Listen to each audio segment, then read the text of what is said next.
사이다입니다. 시간 내서 와주셔서 감사합니다. 지금부터 글로벌 앱을 위한 로컬라이제이션 발표를 시작하겠습니다. 먼저 제 소개를 간단히 드릴게요. 저는 항상 지속 가능한 성장을 지향한다라는 문장을 들고 나오는데요. 지치지 않고 즐겁게 성장하는 방법을 늘 고민하고 있습니다. 그리고 사용자의 라이프 스타일을 혁신하는 서비스를 만들 때 저는 개발자로서 보람을 느끼는 것 같아요. 저는 백패커에서 iOS 개발자로 근무하고 있고 지금은 아이디어스 글로벌 앱을 개발하고 있습니다. 저희 프로젝트 이름이 부루마블이에요. 부루마블 게임 아시나요? 이렇게 판을 돌아다니면서 여러 나라를 내 땅으로 만드는 게임이죠. 프로젝트 이름 되게 잘 지었지 않나요? 앱으로 따지자면 바로 로컬라이제이션을 통해서 이런 것들이 가능합니다. 먼저 목차인데요. 로컬라이제이션을 처음 접하는 분들도 계실 것 같아서 사전 지식을 간단히 정리해본 뒤에 따따디씨 최근 내용을 리캡해보고 언어별 고려사항을 보겠습니다. 그리고 글로벌 앱 사례를 한번 살펴볼게요. 먼저 사전 지식입니다. 로컬라이제이션이란 무엇일까요? 우리는 애플이 만든 앱스토어를 통해서 157개국 그리고 40개 언어로 앱을 배포할 수 있습니다. 전 세계에 이렇게 다양한 아이폰 사용자들이 있는 건데요. 사용자들은 저마다의 언어 문화적 특성을 가지고 있습니다. 로컬라이제이션은 이렇게 앱을 특정한 언어 문화에 맞게 조정하는 작업이에요. 예를 들면 텍스트를 번역하거나 UI 레이아웃을 바꾸거나 아니면 데이터 표현 방식을 바꿔주는 같은 거죠. 이 중에서 뒤에서 보게 되시겠지만 텍스트 번역은 빙산의 일각과도 같습니다. 그리고 인터널라이제이션이란 것도 들어보셨을 거예요. 이건 로컬라이제이션이 가능하도록 환경을 구축하는 작업입니다. 기초 작업 같은 거죠. 그래서 번역을 위해서 스트링 파일을 활용한다든지 사용자의 로컬 데이터를 받아서 관리하는 것 등이 있습니다. 사실 로컬라이제이션과 인터널라이제이션을 구분하는 기준은 명확하진 않아요. 제 기준으로는 인터널라이제이션은 아직 우리가 어떤 언어로 어떤 지역의 서비스를 하게 될지 모르는 상태에서도 작업이 가능한 것이라고 봤습니다. 그러면 이 로컬라이제이션이 왜 필요할까요? 먼저 글로벌 시장으로 비즈니스를 확장할 수 있기 때문입니다. 우리가 이미 잘 만들어 놓은 서비스를 앱스토어를 통해서 175개국으로 확장할 수 있는 거죠. 그리고 사용자 입장에서 접근성과 UX가 향상됩니다. 사용자 입장에서 익숙한 앱이라면 당연히 만족도가 높아지겠죠. 그리고 특히 이렇게 핀테크나 헬스케어 같은 경우에는 국가별 정책이 달라서 해외 확장이 어려운 경우도 있는데요. 이때도 국내에 거주하는 외국인 사용자들을 고려해서 더 추가적인 기능을 넣을 수 있습니다. 그리고 경쟁력이 강화됩니다. 당연히 동일한 기능을 하는 유사한 앱이 있다면 보다 차별력 있는 앱이 되겠죠.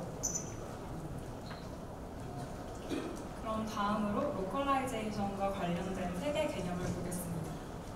로케일, 타임존, 캘린더 한 번쯤은 들어보셨을 거예요. 먼저 로케일입니다. 이게 애플이 만들어 놓은 정의인데요. 저는 이게 되게 애매하다고 생각했어요. 그래서 이걸 하나씩 뜯어보겠습니다. 먼저 정보 덩어리, 인포메이션, 언어, 문화, 기술, 컨벤션에 대한 정보라고 얘기를 하고 있고 이걸 왜 쓰냐면 보여주기 위해서 데이터를 포장한다라고 설명하고 있어요. 그래서 제 나름대로 해석을 해봤는데 데이터를 사용자가 가장 익숙한 방식으로 포장하기 위해서 사용하는 정보 덩어리라고 봤습니다. 그럼 이렇게 데이터를 포장하는 건 왜 필요할까요? 가장 대표적인 건 데이트를 포매팅하는 게 있죠. 이 날짜가 언제라고 인식이 되시나요? 아마 한국인이라면 대부분 2010년 11월 12일이라고 생각하실 거예요. 하지만 다른 나라에서는 이걸 2012년 이렇게 인식하기도 합니다. 지역마다 날짜를 포장하는 방식이 다 다르기 때문이에요. 여기서 한 번 더 나아가 볼게요. 이렇게 유닉스 타임이라고 하죠. 절대 시간이 값이 존재하기도 합니다. 이건 사람이 이해 불가능한 데이터예요. 이걸 우리는 타임존과 캘린더를 통해서 7월 18일 오늘처럼 이렇게 사람이 이해할 수 있는 데이터로 바꿀 수 있습니다. 그리고 미국, 프랑스, 중국 이 각각의 국가의 사용자들이 익숙한 방식으로 한 번 더 고쳐줄 수 있죠. 이런 사용자들이 갖는 취향을 로케일이라고 볼 수 있습니다.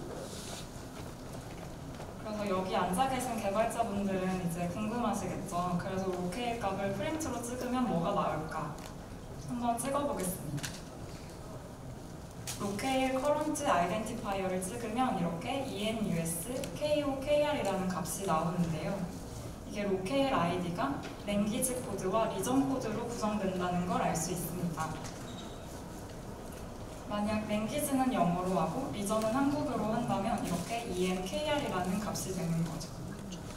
이렇게 우리는 아이폰의 시스템 설정 앱에서 이런 것들을 변경할 수 있습니다. 일단 언어 및 지역 탭에서 변경할 수 있는 것들을 먼저 볼게요. 가장 위에는 선호하는 언어가 있습니다. 그래서 로케일의 프리퍼드 랭귀지스를 이렇게 찍어보면 이렇게 배열 형태로 된 데이터가 나오는데 배열이니까 당연히 순서가 중요하겠죠.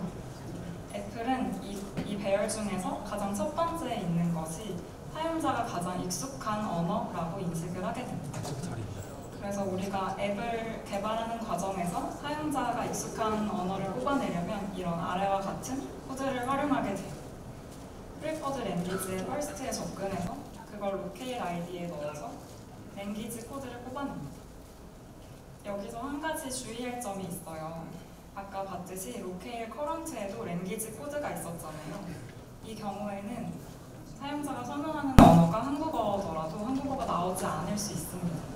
앱이 미지원하는 언어인 경우에 그래요. 그때는 디폴트인 영어가 출력되게 됩니다. 그래서 이렇게 사용자의 언어 값을 잘못 파악하지 않도록 주의하셔야 돼요.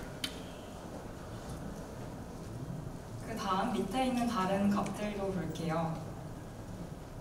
이렇게 리전 코드를 통해서 사용자의 리전 정보도 알 수 있고 캘린더 정보도 알 수 있죠. 대부분 우리는 그레고리안에 익숙하고 일본역도 사용할 수 있어요. 그리고 메저먼트 시스템, 매트릭인지 UK, US 시스템인지 볼 수 있고 이런 것도 있어요. 퍼스트 데이 오브 윅, 그러니까 요일에 시작하는 한 주에 시작하는 요일이 어떤 건지 이런 디테일한 정보도 담겨 있습니다. 이 값들은 이렇게 아까 봤듯이 설정 최하단에서 간단히 확인해 보실 수 있어요. 한국은 이렇지만 프랑스와 아랍에미레이트의 데이터를 포장하는 방식은 이렇습니다. 그냥 봐도 굉장히 다른 걸 아실 수가 있을 거예요. 그리고 우리가 수정할 수 있는 것은 날짜와 시간 데이터도 있습니다. 사실 이건 자동으로 설정되는 값이기 때문에 우리가 거의 변경할 일이 없죠. 하지만 이렇게 수동으로 바꿔줄 수도 있습니다. 타임존 커런트의 아이디를 찍으면 지금 우리가 있는 장소의 경우 아시아 서울이 찍히게 돼요. 여기서 주의하실 점은 이 값은 리전과는 별개라는 점입니다. 예를 들어 미국 같은 경우엔 가로로 길기 때문에 미국 안에도 여러 개의 타임존이 존재하게 되는 거죠. 타임존을 조금만 더 자세히 볼게요. 이런 그림은 많이 보셨을 거예요. 타임존은 지리적 위치에 따라서 시간 차이를 약속한 것입니다. 그래서 GMT, 런던에 있는 GMT를 기준으로 이 정도 거리만큼 떨어져 있으면 이만큼 시간이 난다고 치자라고 약속을 한 거죠. 그래서 런던은 GMT 0, 한국은 GMT 플러스 9이기 때문에 런던이 새벽 0시면 한국은 아침 9시가 됩니다. 마지막으로 캘린더를 볼게요. 캘린더는 연도의 시작점, 길이, 구분 방식을 정의합니다. 아마 우리는 평생 동안 그레고리안 역만 쓰기 때문에 어떤 다른 종류의 달력이 있는지 잘 인식이 안 되실 거예요. 그레고리안 기준으로는 1년을 12개월로 나누지만 어떤 달력 체계에서는 1년을 4쿼터로 나누기도 합니다. 캘린더에서 가장 중요한 것은 날짜를 비교하는 기능을 해준다는 거예요.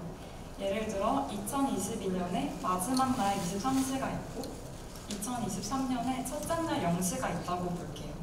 이 두 시간은 1시간밖에 차이가 안 나지만 캘린더 기준으로는 다른 연도라고 구분이 되게 됩니다.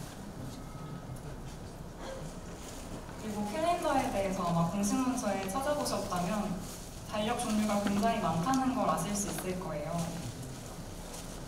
이렇게 그레고리안력 외에도 일본력, 불교력 같은 것도 있죠. 그러면 이런 의문점이 드실 수 있어요. 우리가 만약 일본에 비즈니스를 한다면 일본력을 고려해야 하나? 결론적으로 말씀드리면 아닙니다. 전 세계적으로 일상생활의 기준은 그레고리안력이 되는 거예요. 그래서 캘린더 앱을 개발하는 게 아니라면 그냥 그레고리안력만 신경 쓰시면 됩니다. 또 이런 고민을 하실 수 있어요. 리전만 있으면 되는 거 아닌가? 왜 로케일이라는 정보 덩어리가 필요하지? 그래서 이런 시나리오를 가지고 와봤는데요. 저는 한국인이지만 제가 해외 취업을 해서 미국에 가게 됐다고 할게요. 이 경우에 리전은 한국에서 미국으로 바뀌게 되죠. 하지만 저는 한국어가 익숙하기 때문에 언어는 한국어로 유지를 할 수 있습니다. 이렇게 하면 어떤 값들이 달라질까요? 이렇게 온도 단위나 화폐 단위가 변경되게 됩니다. 우리가 쓰던 섭씨는 화씨가 되고 원은 달러가 되는 거죠. 이건 모두 리전의 영향으로 달라지는 값입니다. 그런데 저는 날씨 앱을 켰을 때 화씨로 되면 익숙하지가 않아요. 그래서 이걸 다시 섭씨로 바꿀 수도 있습니다. 또 만약에 제가 미국에서 아랍어나 스페인어를 마스터하게 됐다고 볼게요. 이렇게 언어를 바꾸게 되면 라틴 숫자가 아랍 숫자로 바뀔 수 있는 그런 항목이 추가가 되고 스페인어의 경우에는 뒤에서 나오겠지만 성별을 구분할 수 있어서 이제 텀 오브 어드레스라는 정보를 넣을 수 있는 항목이 추가가 됩니다. 이것들은 랭귀지의 영향을 받는 거예요. 그래서 결론적으로 단순히 리전과 랭귀지만으로는 이 로케일을 대체할 수가 없는 거죠.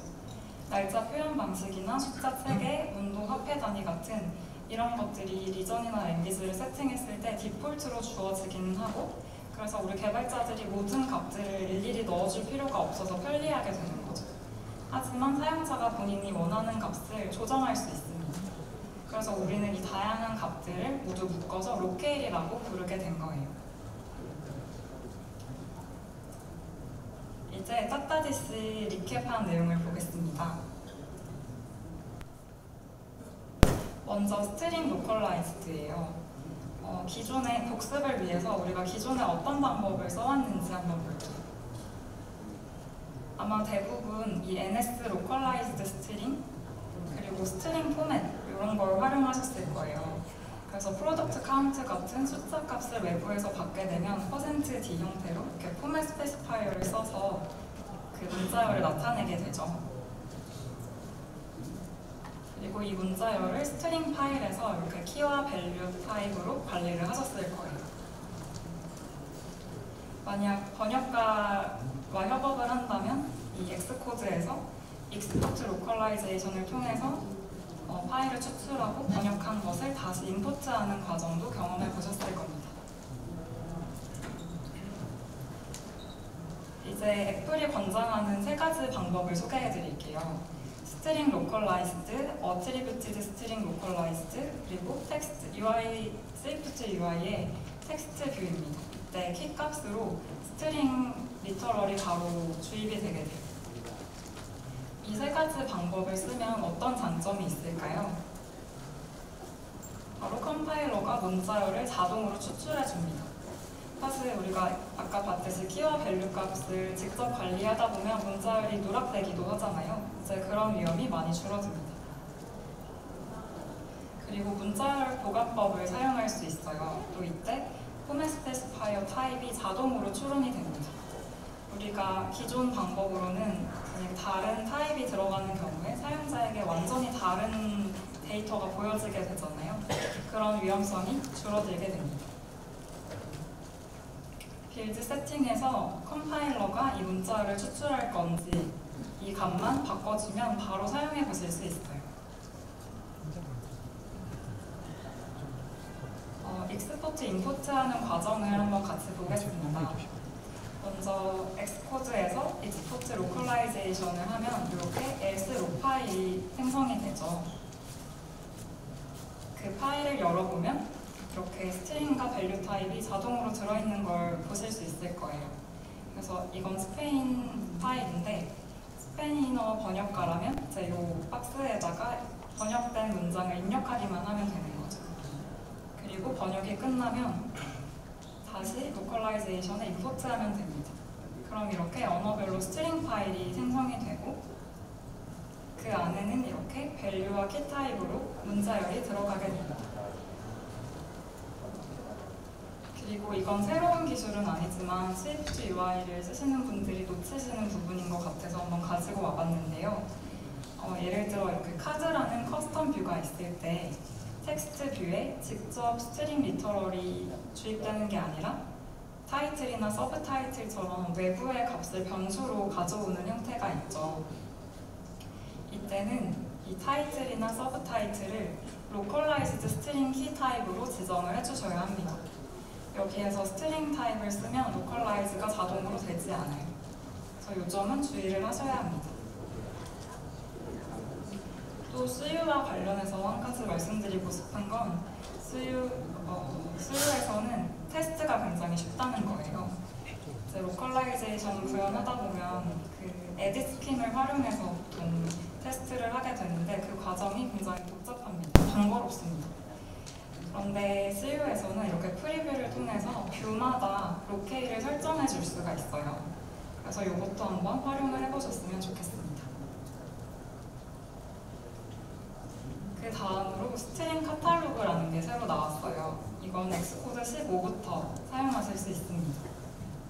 이 사진에서 보이듯이 기존에 있던 스트링 파일과 스트링 D 파일은 레거시가 됐어요. 스트링 카탈로그의 강력한 점은 스위프트 UI 뷰, 우리가 기존에 쓰던 스토리보드, 옵젝시, 그리고 인포 피리스트에 있던 모든 문자열을 자동으로 추출해서 관리해준다는 점이에요. 코드상의 문자열이 추가 삭제될 때 바로 카탈로그에 자동으로 반영이 되는 거죠. 그리고 이걸 써보면 되게 스마트하다고 느꼈던 게 만약에 번역된 문장이 있는데 코드에서 해당 문자가 삭제되면 별도로 노티를 띄워줍니다. 그래서 최대한 그런 휴먼 에러가 발생하지 않도록 관리를 해줬어요. 스트링 카탈로그가 어떻게 생겼는지 한번 보여드릴게요. 이게 우리가 기존에 쓰던 스트링 파일입니다. 그리고 이게 스트링 카탈로그예요. 이렇게 포맷 스페시파이어가 색깔로 표시도 되고 언어별로 같은 파일 안에 들어있기 때문에 훨씬 관리하기가 쉬워진 것을 볼 수 있습니다. 사실 이 정도만 가지고 왔지만 스트링 카탈로그와 관련된 강력한 기능들이 훨씬 많아요. 그래서 따따DC 23의 스트링 카탈로그는 꼭 한번 들어보셨으면 좋겠습니다. 그 다음은 다이나믹 라인하이트가 기능이 추가가 됐어요. 이건 iOS 17부터 쓰실 수 있는데 이렇게 보시는 것처럼 언어별로 적절한 라인 하이트가 다 다릅니다. 영어에 비해서 아랍, 힌디, 태국어 이것들은 버티컬리 더 길다는 특성을 가지고 있죠. 그래서 이건 힌디어인데 날씨 앱을 보면 힌디어의 텍스트가 더 레이블이 더 높고 셀 자체의 높이가 더 커져 있는 걸 볼 수 있습니다. 사실 폰트를 더 줄일 수도 있었는데 사용자의 가독성을 위해서 이렇게 라인 하이트를 높여준 거죠. 사실 이런 서비스를 개발하다 보면 아마 제목 같은 중요한 레이블이 있을 때 좀 더 디폴트보다 라인 하이트를 키워주는 그런 값을 많이 쓰셨을 거예요. 하지만 이제 로컬라이제이션을 한다면 라인 하이트에 그 고정값을 넣으시면 안 됩니다. 텍스트가 잘릴 수 있기 때문이에요. 그래서 애플에서 새로 만든 기능은 UI 텍스트 필드나 UI 레이블을 쓸 때 라인 하이트를 자동으로 조정해주는 기능이 추가가 됐습니다. 근데 이거는 모든 텍스트에 자동으로 적용되는 건 아니에요. 이렇게 두 가지 조건이 있습니다. 첫 번째는 우리가 아까 봤던 시스템 설정에 프리퍼즈 랭귀지, 그 선호하는 언어에 있는 텍스트여야 하고 두 번째는 폰트를 지정할 때 텍스트 스타일 API를 활용하셔야 돼요. 근데 이걸 쓰면 텍스트가 잘리지 않고 자동으로 조정이 되니까 되게 좋은 기능이라고 생각했습니다. 이제 다음으로 언어별 고려사항을 볼게요. 이 섹션에 들어가기에 앞서서 말씀드리고 싶은 건 제가 공부하면서 로컬라이제이션 지원 기능이 너무 많다는 걸 느꼈어요.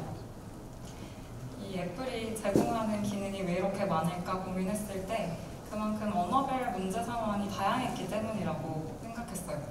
그래서 이 언어들이 다양하게 나올 건데 당장 비즈니스 대상이 아닌 언어라고 할지라도 이 언어별 문제를 해결하기 위해서 애플이 어떻게 고민했는지, 어떤 해결책을 내게 됐는지 그 관점에서 봐주시면 좋을 것 같습니다.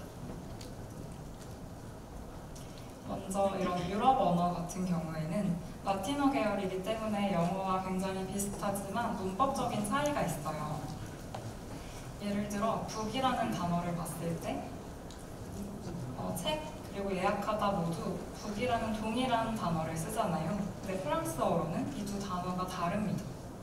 그렇기 때문에 이렇게 그 단어 자체를 로컬라이제이션 테이블의 키값으로 쓰시면 안 돼요. 이렇게 좀 더 풀어서 북 태그 타이틀 아니면 북 버튼 타이틀처럼 어떤 UI에 올라가는지 어떤 맥락을 가졌는지를 키에다 반영을 해줘야 합니다. 키가 충분하지 않으면 번역가를 위해서 남기는 이 코멘트를 활용하실 수 있어요. 지금 보시는 것처럼 명사인지 동사인지 어떤 맥락에서 쓰이는지 어떤 UI 요소 위에 올라가는지 같은 걸 충분히 녹여내셔야 더 정확한 번역이 가능합니다. 그 다음으로 문자열을 분리해서 관리해야 한다는 내용인데요. 이런 문장이 있다고 볼게요. 예를 들어 order now, order later라는 걸 표현하고 싶을 때 우리가 만약 영어만 지원한다면 이런 식으로 문자열 보관법을 쓸 수 있을 거예요. 하지만 이렇게 스페인어의 경우에는 주변 단어의 성별이나 시제, 단독수의 영향을 받기 때문에 뒤에 어떤 단어가 오는지에 따라 order라는 단어의 형태가 변형되게 됩니다. 그래서 이런 경우는 문자열을 분리해서 관리를 해주셔야 돼요. 그리고 유럽에서는 넘버 포맷의 차이도 있습니다. 이 계산기에 있는 숫자가 얼마 같아 보이시나요? 네, 한국인이면 대부분 15,000이라고 보실 거예요. 하지만 유럽에서는 이게 15.000입니다. 그래서 우리는 쓰지 않는 이런 식의 표현도 가능해요. 이런 문제가 있기 때문에 우리는 이 숫자가 고정값으로 쓰는 것이라 할지라도 넘버 포매터나 이런 것들을 통해서 값을 한 번 더 감싸줘야 됩니다. 여기서 넘버 포매터를 쓰고 넘버 스타일을 데시멀로 설정하고 이걸 포매터를 통해서 관리를 해줬을 때 영어와 프랑스가 제대로 된 값으로 나오는 걸 보실 수 있어요. 그 다음은 약간 복잡한 개념인데 그래머티컬 어그리먼트라는 개념이 있습니다. 이건 겉으로 보면 좀 복잡해 보이는데 쉽게 이해하실 수 있을 거예요. 예시를 보시면 그래머티컬 어그리먼트는 문법적으로 단어를 수나 인칭, 시제에 맞게 관리를 해줘야 한다는 내용인데요. 영어에서 one small salad 그리고 2개 이상일 때 복수인 경우 two small salads 이렇게 샐러드 뒤에 s를 붙이잖아요. 이렇게 단복수에 따라서 단어 뒤에 복수형 처리를 해주는 게 그래머티컬 어그리먼트의 하나의 예입니다. 영어는 이렇게 간단하지만 스페인어는 하나 더 고려해줘야 할 점이 있어요. 스페인어는 성별을 고려한다는 것과 이런 단복수나 성별 차이를 형용사에도 적용해줘야 한다는 점입니다. 그래서 이 샐러드는 스페인어로 엔살라다, 스몰은 빼깨냐가 되는데요. 샐러드가 여성 명사이기 때문에 빼깨냐, 여성 형용사로 표시를 하고 있고 2개 이상인 경우에는 빼깨냐스, 여성 명사에 s까지 붙여서 표기를 해줘야 합니다. 그리고 왜 그런지 모르겠지만 주스는 남성 명사예요. 그래서 이 경우에 빼깨뇨 이렇게 남성 형용사로 표시를 하게 됩니다. 이런 걸 우리가 우리가 코드로 처리한다면 좀 까다롭겠죠. 이걸 코드로 처리한다면 아마 후드, 사이즈, 카운트에 맞는 문자열을 모두 준비해놓고 적합한 상황에서 조합을 해서 써야 될 거예요.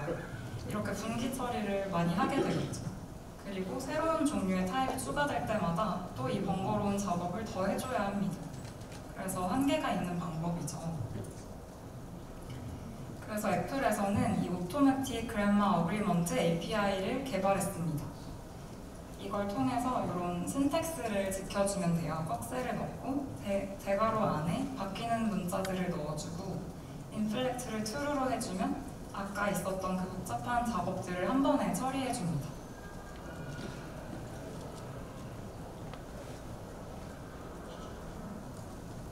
그리고 이렇게 성별을 구분하는 언어의 경우 하나 더 볼 것이 있어요. 이건 시스템 설정에서 볼 수 있는데 이렇게 성별이 있는 언어를 선택했을 때 Turn of Address라는 항목을 선택할 수 있는 게 추가가 됩니다. 그래서 이걸 통해서 아이폰 사용자의 성별을 선택하도록 해요. 이게 어느 곳에 쓰이냐면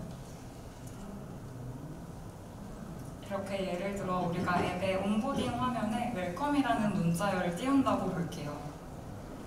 만약에 우리가 사용자의 성별을 모른다면 이렇게 맨 위에 있는 것처럼 We give you our welcome 이라는 중성적인 표현을 해야 할 거예요. 근데 이게 약간 어색하잖아요. 그래서 기존의 대부분의 개발자들이 했던 방식은 이렇게 BM 베니다 남성, 여성 표기를 모두 해주는 거였어요. 근데 이제 이렇게 하지 않고 아까 봤던 오토매틱 그래머 어그리먼트 API를 활용해서 이렇게 표현해 줄 수 있습니다. 그냥 비엔베니도라는 남성 표현만 넣고 인플렉트 true를 넣어주면 돼요. 이런 기능이 나와서 정말 다행이죠. 그리고 아까와 달리 인플렉션 얼터너티브라는 매개 변수도 추가가 됐어요. 이건 사용자가 성별을 선택하지 않거나 중성인 경우에 보여줄 문자열을 넣어주시면 됩니다. 그리고 그 다음 이것도 약간 복잡한데요. 우크라이나어나 러시아어 같은 경우에 복수형을 관리해줘야 합니다. 예를 들어서 오더 몇 개의 티켓이라는 문자열이 있다고 칠게요. 영어로 하면 굉장히 단순하죠. 그냥 한 개의 티켓이면 오더 원 티켓, 2개 이상이면 복수형이니까 오더 몇 개의 티켓 이렇게 표시를 하면 되지만 우크라이나어는 이 오른쪽에서 보시는 것처럼 숫자가 달라질 때마다 복수형도 변형이 되게 됩니다. 그래서 이걸 관리하기 위해서 애플은 스트링딕 파일을 제공을 해요. 그래서 이렇게 보시면 문자열을 키로 넣고 그 안에 들어가는 숫자가 제로인지 원인지 아더인지에 따라서 어떤 문자열을 표시할 건지 이렇게 표시를 해줍니다. 이런 제로, 원, 아더 같은 걸 플루럴 카테고리라고 해요. 그럼 우크라이나 거와 비교해 볼게요. 우크라이나는 few와 many가 추가됐죠. 이 언어의 특성을 고려해서 카테고리가 추가된 걸 볼 수 있습니다. 또 여기서 하나 짚고 넘어갈 점은 이 원이 그냥 원 하나가 아니라는 거예요. 우크라이나 문법에서는 21, 31, 41 같은 것도 단수 처리를 하기 때문에 여기에 포함되게 됩니다. 그래서 약간의 제공하려는 로컬라이제이션 리전에 대한 문법 이해는 조금 필요한 것 같아요. 이런 플루럴라이제이션을 관리할 때 아까 봤던 스트링 카탈로그도 활용할 수 있습니다. 그래서 이런 문장 몇 개의 새가 들어있다라는 문장이 있을 때 그 버드의 개수에 따라서 문자를 이렇게 다르게 만들겠다라고 설정을 하는 거죠. 아까 파일보다는 훨씬 더 직관적인 걸 알 수 있어요. 그 다음은 대망의 R2L입니다. 이 right to left에 대해서는 한 번쯤은 들어보셨을 거예요. 아랍어와 히브리어에서 주로 사용하고 애플에서는 총 15개 언어의 R2L을 지원을 하는데요. 사실 이걸 대부분의 개발자가 알고는 있지만 구현하는 게 굉장히 까다롭다고 생각하실 거예요. 그래서 대부분 글로벌 앱도 구현을 안 하는 경우가 많은데 하나 말씀드리고 싶은 점은 아랍어 사용자만 지구에 총 7억 명이 있습니다. 그래서 어렵기 때문에 그만큼 블루오션이라고 생각해요. 이 이 R2L에 대해서 간단히 살펴보겠습니다. 먼저 이 이름에서 알 수 있듯이 모든 게 좌우 반전이 되어 있어요. 이렇게 텍스트가 진행하는 방향도 그렇고 내비게이션 바의 위치, UI 컨트롤들의 위치도 모두 반대로 되어 있고 탭바도 마찬가지입니다. 그런데 URKit과 SwiftUI에서는 이미 디폴트로 이 R2L 보정 기능을 지원을 하고 있어요. 그래서 익숙하시듯이 이 레이아웃 컨스트레인트를 잡을 때 left 대신 리딩을 쓰고 right 대신 트레일링을 쓰면 되죠. 그리고 텍스트 외에도 이미지나 아이콘도 로컬라이제이션이 가능합니다. 이렇게 SF 파일에서 로컬라이제이션을 선택해서 추가하실 수 있어요. 이때 텍스트를 좌우 반전했기 때문에 이미지도 모두 좌우 반전하면 될까? 이런 의문이 생기실 수 있는데요. 모두 다 좌우 반전하면 안 됩니다. 예를 들어 아랍에서도 해는 동쪽에서 뜨잖아요. 그래서 이런 해 이미지는 그대로 쓰는 걸 볼 수가 있어요. 사실 이런 걸 판단하기가 되게 까다롭잖아요. 그래서 그때는 SF 심볼을 참고하시면 됩니다. 왼쪽에서 하나씩 볼게요. 위에는 영어로 된 거고 밑에는 아랍 에미레이트로 된 거예요. 그래서 이렇게 텍스트 진행 방향을 표시하는 것 같은 경우엔 반전을 시키고 돋보기는 그대로 오른손잡이를 기준으로 형태를 유지하는 걸 볼 수 있죠. 그리고 텍스트의 진행 방향, 스피커의 방향, 달력에 텍스트가 들어가는 방향은 모두 좌우 반전된 걸 볼 수 있습니다. 그리고 마지막으로 한 가지 볼게요. 아까 right to left가 보정이 되는 값들이 있다고 했잖아요. 또 항상 이렇게 모든 값을 보정해주면 안 됩니다. 이렇게 프리뷰 버튼 같은 경우에 화살표가 반전이 되는 게 맞지만 그래서 backwards 이런 걸 사용해야 하지만 left와 right는 물리적으로 이렇게 절대적인 방향을 가르치는 것이기 때문에 left나 right 같은 것들을 활용을 해야 됩니다. 그럼 그 다음으로 글로벌 앱 사례를 살펴볼게요. 제가 개발하고 있는 아이디어스 글로벌 앱에 대해서 좀 설명을 드릴게요. 아이디어스는 한국에 있는 핸드메이드 작품, 그러니까 수공예품들을 국내와 해외에 판매하는 이커머스 서비스입니다. 저희는 원래 한국에서 서비스를 하고 있었고 올해 초에 해외 확장을 위해서 글로벌 앱을 론칭을 했어요. 그런 과정에서 로컬라이제이션에 되게 많은 신경을 썼습니다. 또 저희 서비스의 특징은 커스터마이징 기능이 있다는 거예요. 그래서 고객과 작가, 그러니까 고객과 판매자 간의 소통이 굉장히 활발하다는 특징이 있습니다. 저희가 로컬라이제이션을 할 때 고려했던 것은 먼저 영어 버전부터 작업을 했고 그 다음 전체 로케일에 적용 가능한 것부터 작업을 했어요. 그래서 작은 공수를 들여도 큰 임팩트를 낼 수 있는 것들을 했습니다. 그리고 당연히 비즈니스 중요도가 높은 영역부터 작업을 했죠.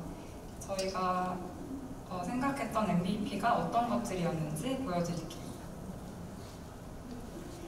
이렇게 가장 처음으로는 사용자의 리전 데이터를 관리해줘야 했습니다. 그래서 온보딩 화면에서 이렇게 리전 데이터를 받도록 했어요. 이 값은 서비스 대상 지역인지 아닌지를 판단하기 위한 목적으로 씁니다. 그래서 온보딩에서 이렇게 처음에 선택을 할 수 있고 세팅에서 당연히 이 리전 값을 변경할 수 있어요. 또 이건 배송지와 별개로 관리되는 값입니다. 만약에 이렇게 바텀스트를 이용해서 국가를 선택하기 때문에 우리가 서비스 대상 지역이 아닌 것을 사용자가 선택할 수 없어요. 또 사용자의 리전이 만약 서비스 불가 지역이면 기본 국가로 데이터를 세팅할 수 있도록 저희는 작업을 해놨습니다. 그리고 앱과 서버가 어떻게 데이터를 주고받는지 간단히 말씀드릴게요. 앱에서 API 리퀘스트를 할 때마다 리전 값을 쌓줍니다. 그러면 서버에서 판매 가능 작품이나 배송비 가격에 맞게 그 리전에 맞는 데이터를 내려주게 돼요. 근데 이 리전 값이 텍스트를 번역하는 것에 기준이 되는 건 아닙니다.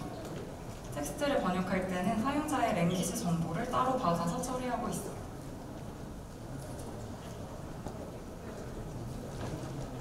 저희가 이런 케이스도 있었어요. 이런 문제 상황이 있었는데 리전을 싱가포르로 선택한 싱가포르 고객이 있었고 모두 싱가포르에서 주문을 할 거라고 처음에 예상을 했는데 베트남 친구에게 선물하는 케이스가 생긴 거예요.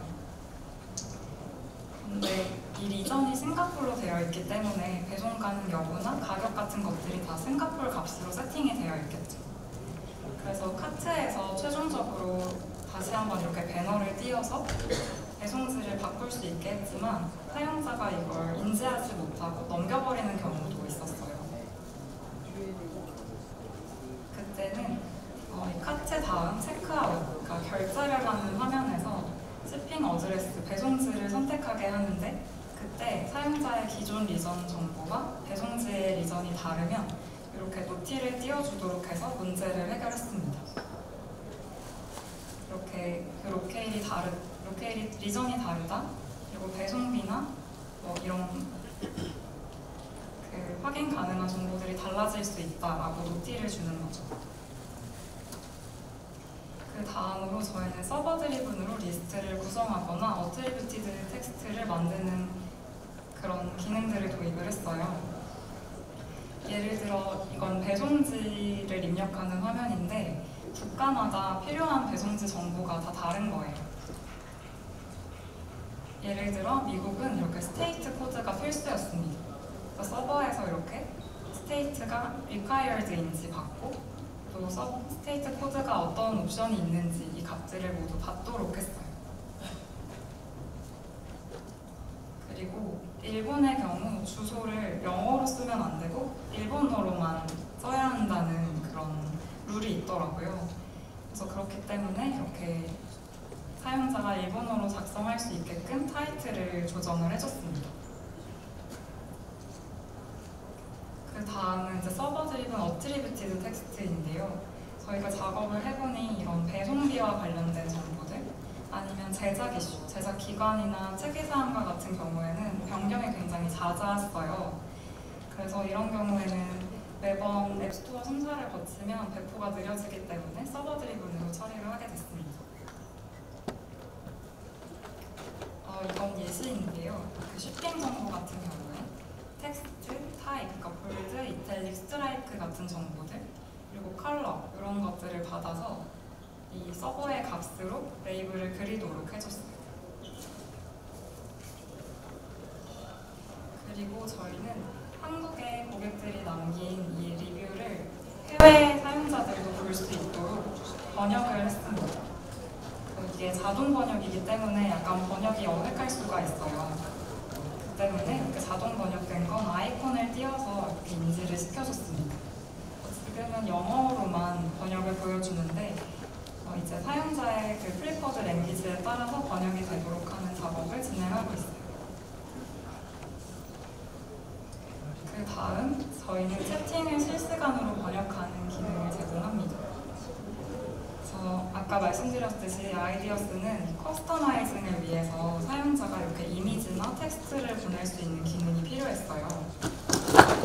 그래서 사용자 기준으로 이렇게 작가가 만약에 한국어로 텍스트를 보냈다면 사용자 기준의 언어로 번역이 돼서 보이도록 그 작업을 했고 이 쇼 오리지널 버튼을 누르면 원문이 나타나도록 작업을 했습니다.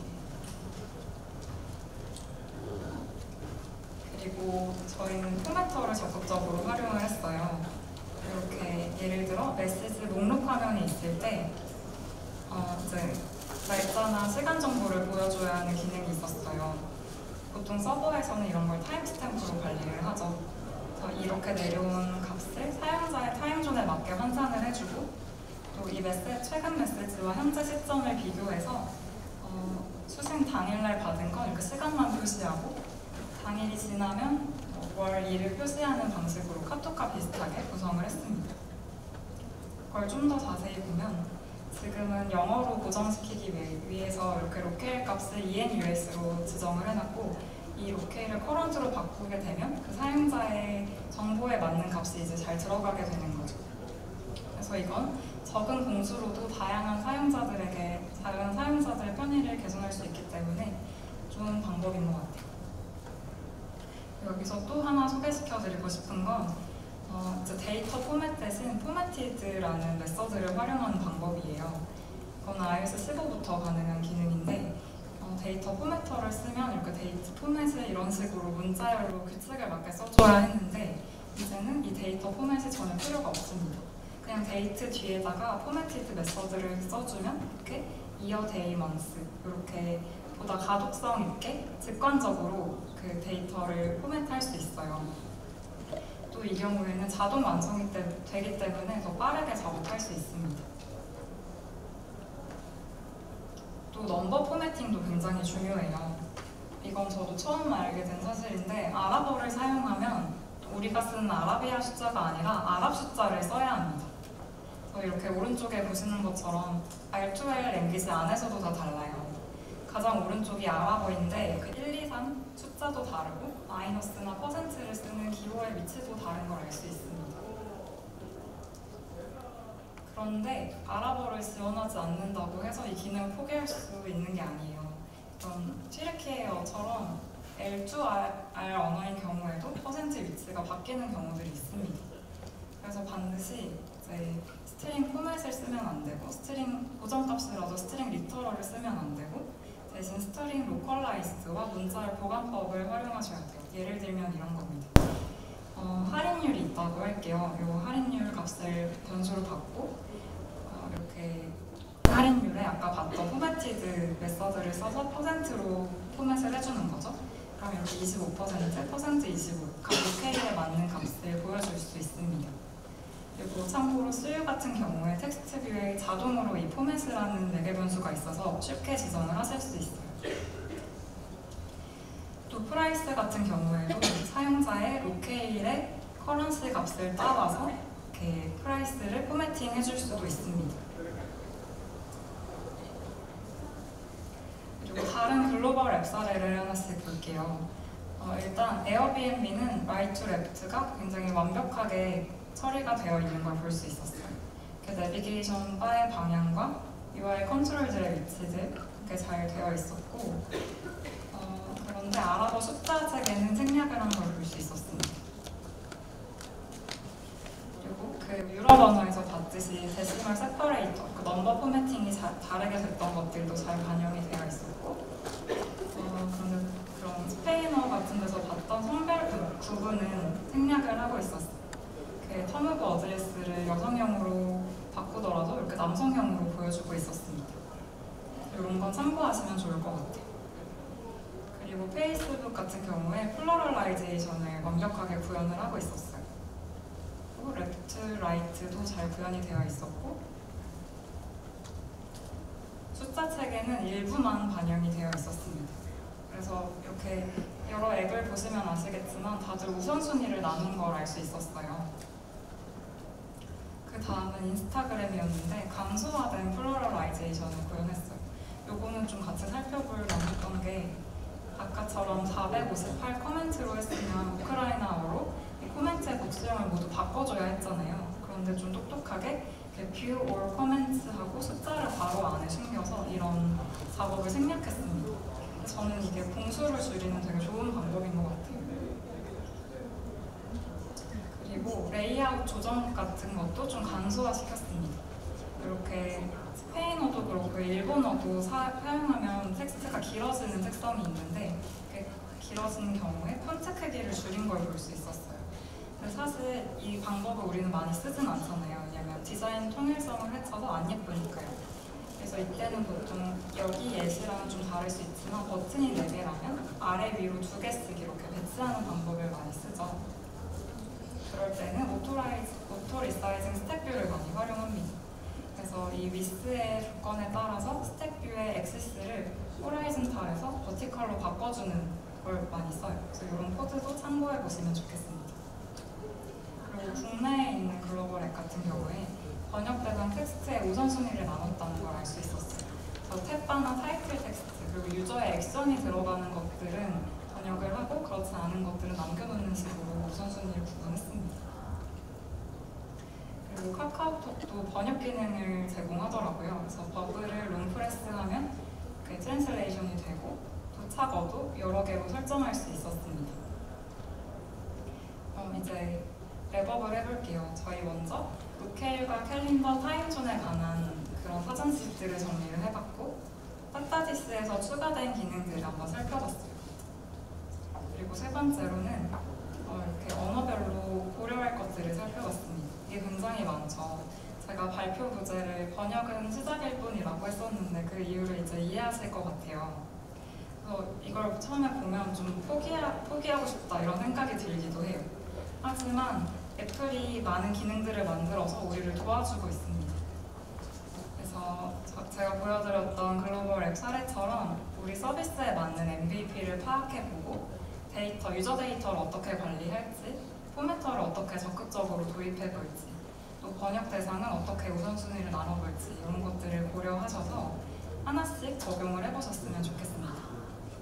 국내에 굉장히 좋은 서비스들이 많잖아요. 저 이번 발표를 통해서 해외 사용자들에게 가치를 전달하는 데 도움이 되었으면 좋겠습니다. 지금까지 발표를 들어주셔서 감사합니다. 지금 시간이 다 돼서 미덥 세션에서 질문을 주셔도 되고 아니면 디스코드로 답변을 드리도록 하겠습니다. 들어주셔서 감사합니다.